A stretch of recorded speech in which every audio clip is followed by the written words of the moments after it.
Chers frères et sœurs bien-aimés de Dieu, Christ est ressuscité, alléluia, alléluia. Christ est ressuscité, alléluia, alléluia. Christ est ressuscité, alléluia, alléluia. Il est vraiment ressuscité. Vous imaginez que hier soir, j'aurais hurlé avec beaucoup de force jusqu'à ce que vous aussi, vous puissiez hurler. Et j'imagine que devant votre écran, vous avez pu crier avec force ce grand cri. Il est vraiment ressuscité. Alléluia, alléluia. Dans ce dimanche de Pâques et dans ce temps pascal, nous nous retrouvons avec deux jardins. Deux jardins du récit de la Passion, ce jardin de Gethsémani, ce jardin fermé, ce jardin de la peur, ce jardin de l'angoisse, ce jardin du défi. Et puis quelques mètres plus loin et le lendemain, le même jardin, un autre jardin, qui sait, le jardin du tombeau, vide, du tombeau avec la pierre roulée, de l'ange, de l'annonce de la résurrection des femmes qui viennent au tombeau, de la difficulté à reconnaître Jésus, mais de l'immense joie. D'un jardin à l'autre. C'est pas pour rien que les évangélistes ont pris soin de noter qu'il y avait des jardins, parce qu'ils avaient en tête le jardin de l'Éden. Vous savez qu'Éden veut dire jardin, paradis, pardèche, c'est le mot du jardin. Et c'est une manière de montrer que, ça y est, l'œuvre du salut s'est accomplie, que ce jardin qui était jardin de ténèbres, jardin dans lequel le Christ est descendu, eh bien ce jardin devient lieu de vie. Et regardez les magnifiques œuvres d'art de l'annonce de la résurrection. Il y a toujours ce jardin, cette scène immense qui s'ouvre à nous, dans lequel on peut rencontrer le Christ tel qu'il est. Eh bien, c'est un peu notre défi.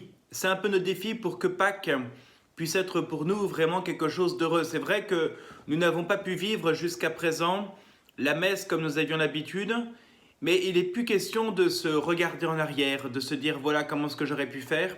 Il est question vraiment de vivre déjà notre joie de Pâques. Le Christ est ressuscité. Le Christ est ressuscité et comme nous pouvons nous laisser illuminer par sa vie, quelle est l'espérance que nous donnons maintenant à nos contemporains? Qu'est-ce que nous donnons à voir? Qu'est-ce que ça change d'être chrétien? Et parce que ça change d'être chrétien, c'est que le Christ sur la croix, eh bien c'est aussi le Christ qui est ressuscité. Sa croix était le lieu de la honte et de l'infamie. Elle est devenue pour nous lieu de gloire, lieu de glorification. Notre humanité est appelée à être sauvée. Peut-être que ces derniers temps, et sans vouloir faire une interprétation mystico-gazeuse, c'est sûr que ces derniers temps, avec peut-être le défi de nos techniques, nos technologies, on a l'impression, même dans nos propres vies, et pas que la société au loin, qu'au fond, rien ne peut nous arrêter. Et on redécouvre la présence de la fragilité, la présence de ce qui est vulnérable. Et de se dire qu'au fond, c'est pas avec nos techniques qu'on va se sauver. Seul Dieu peut nous sauver. J'aimerais vous faire un petit témoignage. Pendant cette période de confinement, une bonne partie de mes activités, en fait ma seule activité, ce sont des enterrements. Et j'en ai pas tant que ça, pas assez malheureusement par rapport au nombre de décès.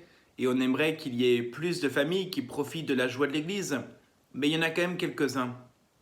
Et dans ces enterrements, je crois que c'est la première fois comme prêtre que je vois les gens, alors qu'on est vraiment peu nombreux, on dépasse évidemment pas 20, mais on est souvent plutôt entre 10 et 15, que je vois les gens chanter, quasiment à chaque fois. Je les vois essayer de participer, je les vois pris. Il y a eu des enterrements malheureusement où on voyait les gens un peu de loin, voilà. Là, il y a quelque chose de fort qui se joue, et je crois que l'espérance chrétienne, elle est annoncée dans ce lieu en particulier. Mais c'est un lieu, et ce n'est pas le seul lieu où nous sommes attendus, nous comme Église. Et je vous invite, chers frères et sœurs, à réfléchir et à méditer pour voir en fait où est-ce que l'espérance chrétienne va se faire jour dans nos vies. Où est-ce qu'on va pouvoir en être témoin? Qu'est-ce que ça change d'être chrétien? Et quels sont peut-être les comportements qu'on avait pris l'habitude de faire, qui sont des comportements du monde, mais qui ne sont pas dignes des chrétiens? Qu'est-ce que je peux changer? Vous me direz, ça y est, le carême est fini, et il nous relance avec des efforts. Qu'est-ce que c'est à faire? Ben, de toute façon, vous n'avez que ça à faire, vous êtes confiné. Donc il faut bien que vous trouviez des raisons de vivre dans votre vie spirituelle. Eh bien peut-être que c'est l'occasion, sans rire, de se dire que dans notre temps pascal, de voir quelles sont les choses que je veux convertir. Voilà, de se dire, au fond, quelle est la leçon de tout ça? C'est pas fini, on sait bien que c'est pas fini, et puis c'est pas une période facile. Pour beaucoup d'entre nous, il y a eu des deuils, il y a toujours des maladies, il y en a qui portent et qui ploient sous le poids du fardeau, mais ça n'a rien d'évident. Mais qu'est-ce que ça change? Qu'est-ce qu'on découvre? Qu'est-ce que Dieu nous dit à travers ça? Dieu n'est pas celui qui cause la maladie. Il n'est pas celui qui s'amuse à envoyer un virus pour voir ce que ça fait. Dieu est avec nous. Il est sur la croix, il est avec nous, mais il se sert de tout. Et il est en train de creuser en nous un désir de le rencontrer vraiment, ressuscité, dans ce corps libéré de toute souffrance, mais aussi dans une humanité retrouvée avec une nouvelle manière de se mettre en relation. Alors, aujourd'hui, dans cette fête de Pâques, dans la semaine qui va suivre, vous savez que chaque jour c'est Pâques. Chaque jour vous pouvez y aller sur la nourriture. Chaque jour c'est Pâques. C'est vrai, chaque messe que je vais célébrer pendant l'octave de Pâques, chaque jour c'est la même messe que Pâques. C'est incroyable. C'est le jour qui dure. C'est une image de l'éternité. Pendant 8 jours, on a cette idée de l'octave qui en fait vous fait entrer dans l'éternité, l'éternel présent. On est en face de Dieu et on le contemple ressuscité. Voilà, alors qu'est-ce que ça va changer? Qu'est-ce qu'on veut changer pour vivre en ressuscité? Il y a évidemment la joie, mais pas la joie du monde. Il y a quelque chose de fort. Vous avez peut-être été marqué par les images de Monseigneur Aupetit à la cathédrale de Paris, dans ce lieu dévasté qui avait brûlé l'année dernière. Il y a quelque chose de saisissant de voir la couronne d'épines mise et vénérée dans cet écrin abîmé. Il y a quelque chose peut-être aussi pour notre Église.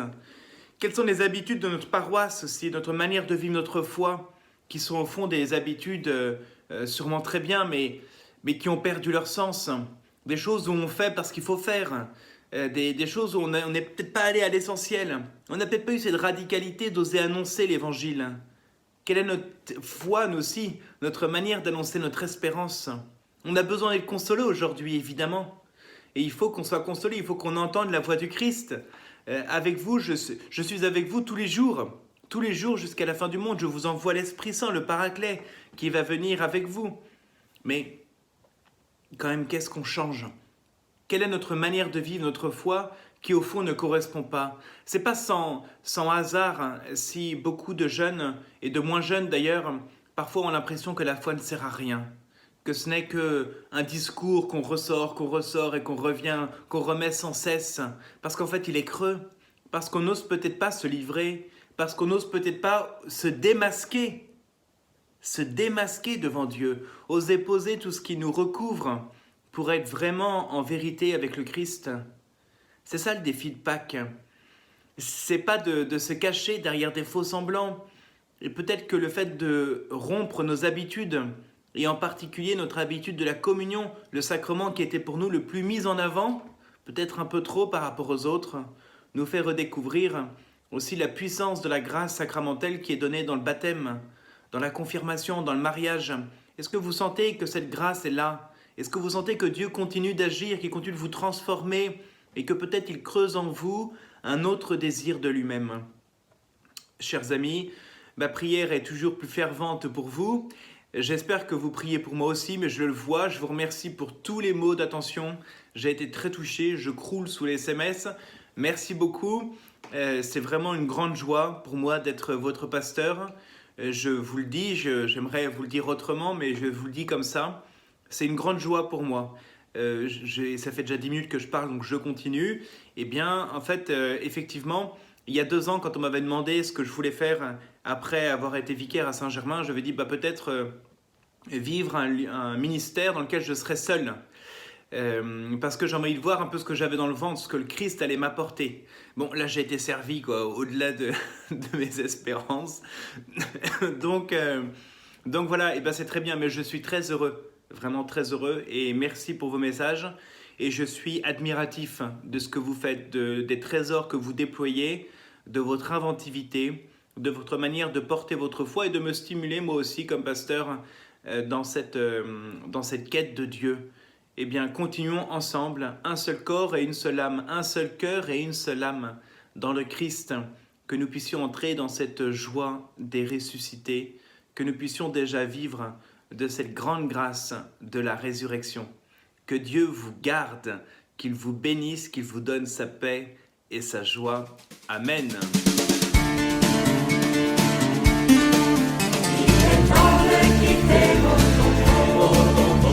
Sortir du sommeil de la nuit.